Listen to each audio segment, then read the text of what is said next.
धनगर समाज एसटी आरक्षण अंमलबजावणीच्या मागणीसाठी आपण 21 जानेवारीला मुंबईला जातोय. त्या ठिकाणी गेल्यानंतर पुढील आमदारांनी जर धनगर समाज एसटी आरक्षण अंमलबजावणीला पाठिंबा नाही दिला तर तेथील धनगर समाज बांधवांनी यांना पाडायचंय. मी काय मतदारसंघाची नावं घेतो, त्या ठिकाणी आमदार कोण हे सांगतोय, त्या ठिकाणी धनगर समाज बांधवांचं मतदान किती हे सांगतोय. मी ज्या मतदारसंघाचं नाव घेईल त्या मतदारसंघातील धनगर समाज बांधवांनी आपल्याला फॉलो करायचंय.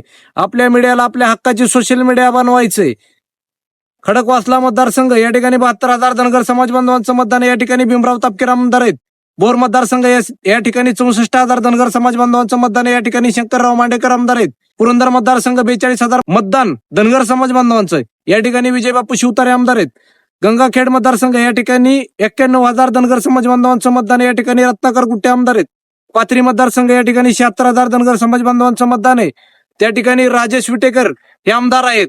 परभणी मतदारसंघ या ठिकाणी 75,000 धनगर समाज बांधवांचं मतदान आहे. या ठिकाणी राहुल पाटील हे आमदार आहेत. घनसांगवी मतदारसंघ या ठिकाणी 72,000 धनगर समाज बांधवांचं मतदान आहे. या ठिकाणी हिकमत उडाणे आमदार आहेत. परतूर मतदारसंघ या ठिकाणी 69,000 धनगर समाज बांधवांचं मतदान आहे. या ठिकाणी बबनराव लोणीकर आमदार आहेत. जिंतूर मतदारसंघ या ठिकाणी 55,000 धनगर समाज बांधवांचं मतदान आहे. या ठिकाणी मेघना बोर्डीकर आमदार आहेत. गेवराई मतदारसंघ या ठिकाणी 89,000 धनगर समाज बांधवांचं मतदान आहे. या ठिकाणी विजयसिंह पंडित आमदार आहेत.